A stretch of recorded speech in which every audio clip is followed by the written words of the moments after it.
What did you learn about the 49ers from their latest 25-point loss?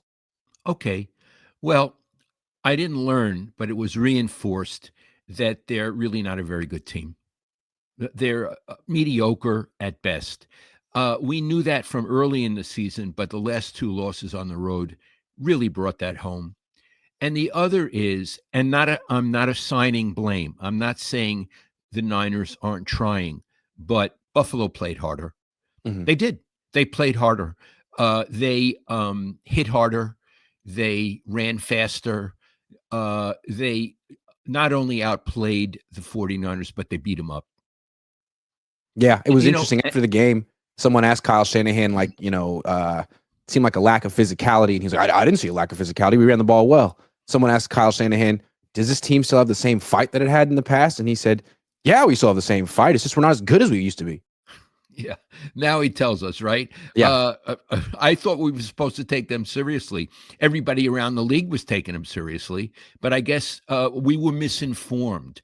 I want to say that was the kind of game where brilliance of play calling was not as important as playing really hard. Yeah.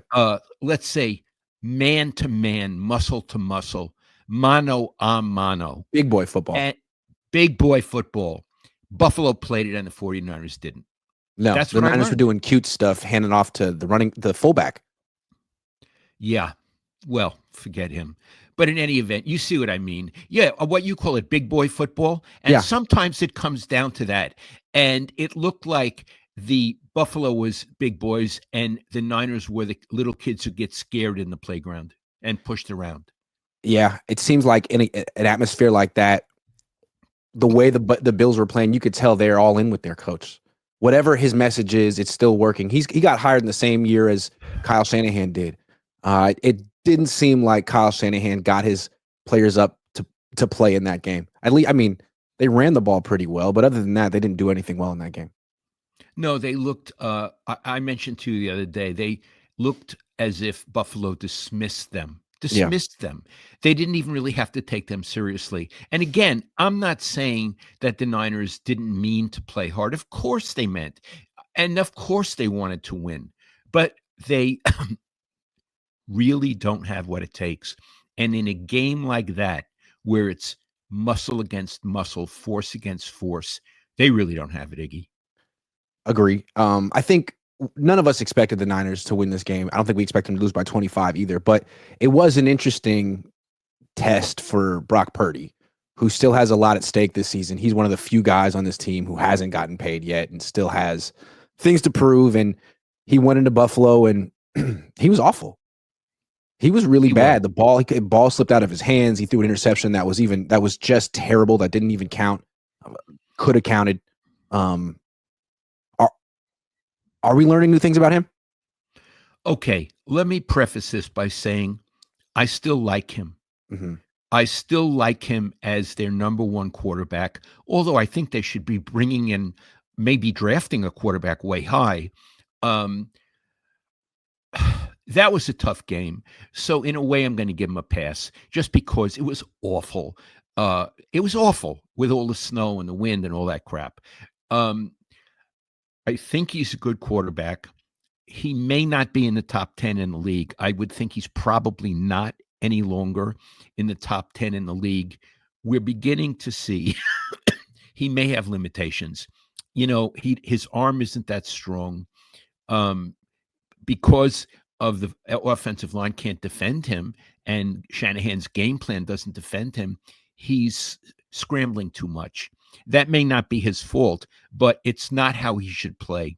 So the Niners really have a big decision to make about him. I would think they'd be crazy to pay him like an elite quarterback. There may be some other temporary accommodation they could make for him. I am not convinced that he is the quarterback for their future. I'm not convinced he's a Super Bowl winning quarterback. Having said that, I like him, and I would like to see them work with him. What's troubling is that we've seen the ball slip out of his hands on other occasions. It happened against Green Bay when in the rain last year. it seems like he can't really play effectively in wet conditions, which is a huge limitation. I think it's because he has smaller hands for a quarterback. I don't know.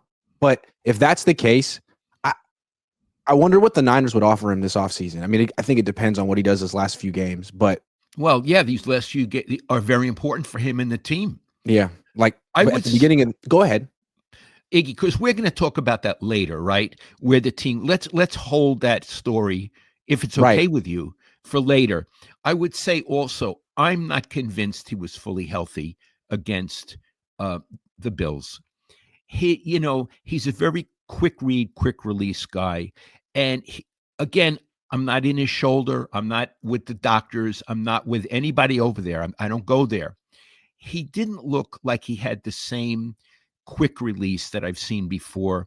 And if that's the case, I give him all the credit in the world for going out and doing his best, even if he wasn't healthy enough or 100% healthy. Let me phrase it like that. HR says, give the people what they want. G. Okay, we'll do the best we can. Renewed faith is dependent on your departure, Kyle. I'm not a big fan of Kyle. I'm him 707 says, I just did a college presentation about Grant Cohn and why Juice was wrong to single him out. Well, God love you. Thank you. Thank you. Fish and Chip says, Kyle Shanahan and contract vets took the Yorks for a ride. I think that's a very fish and chips. I love it.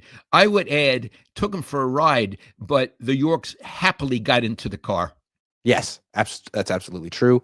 The Black Hercules says, let's imagine you two are the new general manager next year. Which players do you keep and which players do you let go or trade? That's one of our topics. That's one of our topics, so we'll get to it later.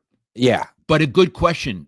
Great question, Black Hercules. Gold-Blooded says, we learned Buffalo is inspired by their leaders and are having fun. Kyle has zero ability to inspire his players beyond a rookie needing to prove themselves. I agree. Again, I've been with a lot of coaches and managers and very famous ones. There is something dead in Kyle's presentation. He's not what you call, at least from the outside, an inspiring person. He's not. And I think Dan Campbell is. Mm-hmm. Even Sirianni, who's I don't think that good, is. I think the guy, I'm sorry? McDermott in Buffalo is. Absolutely, and Denver. Yeah, Sean Payton. Absolutely. And I don't see that in Kyle Shanahan. If he were my leader, I would play well, I think, in spite of him. But again, I'm not there. I don't know. Maybe he's phenomenal behind closed doors. It helps to have some humanity and passion and personality. I mean, after the game, Sean McDermott was doing snow angels with Josh Allen on TV. You'd never see Kyle Shanahan do something like that. Right. Again, we don't know what he's like behind closed doors. What he presents is a guy who's married to his play sheet and not married to his players. Well put. Joseph Furriel says, I have a theory that Nick Wright granting exposure to your insight could have an impact to the team's record. If Kyle had an open heart, he would grow from your feedback. Rather, he would prefer to be pig-headed. Yeah, I'd like to add this Nick Wright, who I don't really know who he is. Iggy has never met him. They've never even talked. No. He seems to like Iggy, but they don't know each other. Or just he seems to agree with me about certain things. El Cortez says Purdy needs the contract like Baker Mayfield.